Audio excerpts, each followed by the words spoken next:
A paz do Senhor, querido professor, tudo bem? Estamos aqui para dar aquela pré-aula que vai te auxiliar, para que você possa dinamizar um pouco mais a tua aula da Escola Bíblica Dominical desta semana. E a lição de hoje é a lição número 3, que tem como título Para que seja manifesto o poder de Deus, que está lá em João, capítulo 9. Então, qual vai ser o objetivo da lição de hoje? É que o aluno compreenda que Jesus faz das nossas limitações e dificuldades oportunidades para que possamos ver a glória de Deus. E qual é o ponto central? É que até mesmo com as nossas fraquezas, podemos glorificar o nome do Senhor Jesus. Então, nós vamos falar aqui sobre que Deus não desperdiça as nossas dificuldades, as nossas lutas que a gente tem passado, tudo tem um propósito, seja para nos ajudar, para nos forjar, para nos alimentar, ou então para a glória dele ser vista através da nossa vida. Então, para alguma coisa serve o nosso sofrimento, as nossas dificuldades. Então, nós vamos ver aqui a história de um homem que, apesar de cego, não sabia ele que essa trajetória de dificuldade dele, a luta que ele estava passando, era porque ele teria um encontro com o Salvador do mundo, que mudaria tudo. E qual é a memória em ação? Está lá em 2 Coríntios, capítulo 12, versículo 9. A minha graça é tudo que você precisa, pois o meu poder é mais forte quando você está fraco. Então, está falando aqui sobre o poder de Deus e sobre o quanto nós somos fracos, mas ele nos ajuda a vencermos as dificuldades. Então vamos lá, vamos partir logo para a história de hoje. Assim como na semana passada, eu vou dar a ideia de você usar alguns objetos concretos para contar essa história. Se você tiver imagem aí, e você tiver o boneco para fazer Jesus, para fazer o cego, ok. Mas, e você tem até aí disposto para você no link, né, do PDF, tá aqui essas imagens. Você pode usar, não tem problema algum. Porém, eu vou te mostrar aqui uma outra proposta. Você vai ter a imagem aqui, ó, do cego. E aí, enquanto você está contando a história, você pode mostrar como foi a questão da fabricação da lama, né? Você pode até fazer com que as crianças, elas possam interagir com você e elas possam também fabricar a lama lá. Então, você vai mostrar que Jesus foi lá e Jesus pegou a areia que estava no chão, Jesus cuspiu lá na areia. Eu não vou cuspir aqui, né, obviamente. Então, você vai lá e você vai misturando e mostrando como Jesus fez essa lama. Você pode trazer um pote maior, algo que seja para ficar mais visível para as crianças observarem. E você vai mostrar como é a fabricação da lama lá concreto, de forma concreta. E também tem a opção de você pegar a massinha de modelar e você, ó, à medida que vai contando a história, falando que Jesus encontrou ele e tal, tá aqui o cego, ele estava lá pela beira do caminho, e ele não sabia que naquele dia seria o dia do milagre. E aí, naquele tempo, as pessoas que eram, você vai contando, né? Enquanto você está aqui, ó, modelando, você pode fazer isso. Naquele tempo, enquanto as pessoas que tinham deficiência, elas eram afastadas. Os sacerdotes diziam que as pessoas com deficiência, elas estavam pagando aquilo ali porque elas era alguma consequência do pecado delas, da sua família. Então, você vai contando e você vai tirando essa ideia da cabeça das crianças que o sofrimento só vem porque a gente fez algo de mal, né? Na verdade, às vezes não. No caso de cego, não. Então, aqui, ó, e você vai contando e você vai dizer que ele era cego, né? Ele não via nada. Então, a massinha de modelar, qual é a vantagem? É que ela fica fixo, né? Então, você pode colocar no papel e continuar fixo lá. E você vai contando a história e vai dizer que ele era cego, mas aí ele encontrou Jesus, e Jesus, com aquela laminha que Jesus fez, que Jesus colocou nos olhos dele, ó, ele ficou curado. Então, ali, você vai ver mais um milagre de Jesus, e ele estava ali por fé, ele creu, depois ele foi lá, lavou o seu olho no tanque de Siloé, e aí ele voltou curado, ele voltou alegre, animado. Imagine para ele agora poder ver tudo aquilo, né? Então, qual é o sentido da história de hoje? É que você possa mostrar o quanto o Senhor é poderoso e que nem todo mundo fica também feliz com a vitória, né? Você pode ver que os sacerdotes, os fariseus, eles não gostaram de ver aquele milagre acontecendo. E aí, por causa disso, eu iria propor que você fizesse uma dinâmica com as crianças, tá? A dinâmica pode ser com a venda nos olhos, tá? E aqui, ó, tem aqui duas imagens para você aí. Uma eu era cego e agora eu agora vejo, tá? A criança, você pode botar aqui um cordãozinho, um elástico, prender no olho da criança e ela pode repetir o versículo. Depois que ela repetir o versículo, ela tem que levantar aqui essa imagem para dizer que agora vê.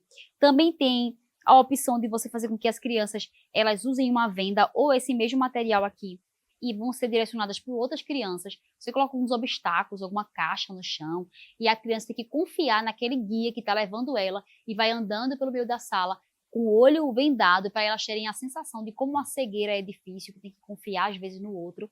Então você vai falando e você vai mostrando a criança e ela vai sentindo, vai ser uma aplicação interativa, ela vai perceber qual é a dificuldade de não enxergar. E aí você pode falar sobre as diferenças nesse momento. Você pode falar sobre crianças que têm autismo, que têm algum tipo de deficiência física, que tem, se tiver algum cego que você conhece na sua EBD. Você vai falando sobre essas diferenças para que as crianças possam entender o quão difícil é. Imagina a vida de um cego, não conseguir ver nada.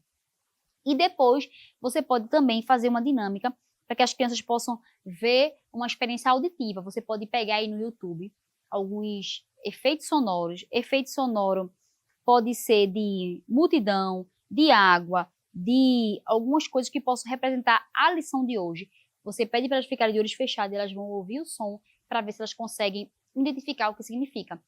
É o que acontece geralmente com os cegos, né? Os cegos, eles não têm a visão, então eles precisam ter outros sentidos mais apurados. Então, muitas vezes, eles têm uma audição muito apurada, de forma que eles conseguem identificar pelo som o caminho, quem está vindo. É uma coisa muito interessante, né? Como Deus consegue ajudar as pessoas a se adaptarem às suas deficiências. Então, você pode aproveitar esse momento, deixar as crianças de olhos fechados e ouvirem os movimentos, ouvirem os sons, os efeitos sonoros, para que elas possam ter essa experiência guiada sobre como seria a sensação de ser um cego e de não conseguir ver nada, né?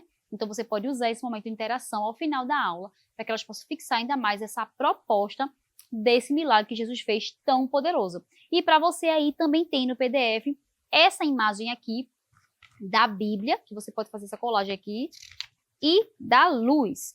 Por quê? Porque justamente é o que Jesus veio. Jesus veio para ser luz do mundo. Jesus ali curou aquele cego fisicamente, mas Jesus também cura espiritualmente as pessoas da cegueira espiritual, né? Daquilo que a gente outrora também estava cego espiritualmente, mas agora em Cristo nós não estamos mais cegos, estamos libertos, estamos vendo, estamos curados. Então você pode concluir a história falando justamente sobre que Jesus é a luz do mundo e que as crianças também podem ser a luz do mundo. Como? Elas podem também clarear o caminho que vivem, a escola onde estudam, a casa onde moram, a rua onde vivem, clarear este mundo de trevas, de pecado, de tristeza, de perdição, para mostrar a luz que vem de Cristo. Então você pode fazer essa versão aqui, ó, imprimir e mostrar às crianças, ou você pode criar uma caixinha, ó, feita caixinha de daquele de fósforo, né? E você pode colocar aqui, ó, uma aberturazinha e colocar uma luzinha aqui dentro aqui, ou a imagem da luzinha para representar que nós somos a luz do mundo. Se você fizer assim, você pode dar da lembrancinha. Ou você imprime aqui menorzinho e dá de lembrancinha também. É uma proposta, tá bom? Então eu espero, querido, que você tenha gostado do conteúdo de hoje.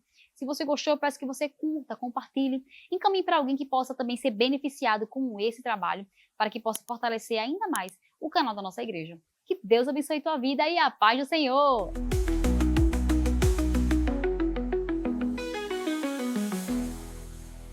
Que o conhecimento é capaz de mudar a vida de quem lê, a gente já sabe. E que livro você pode comprar em qualquer livraria.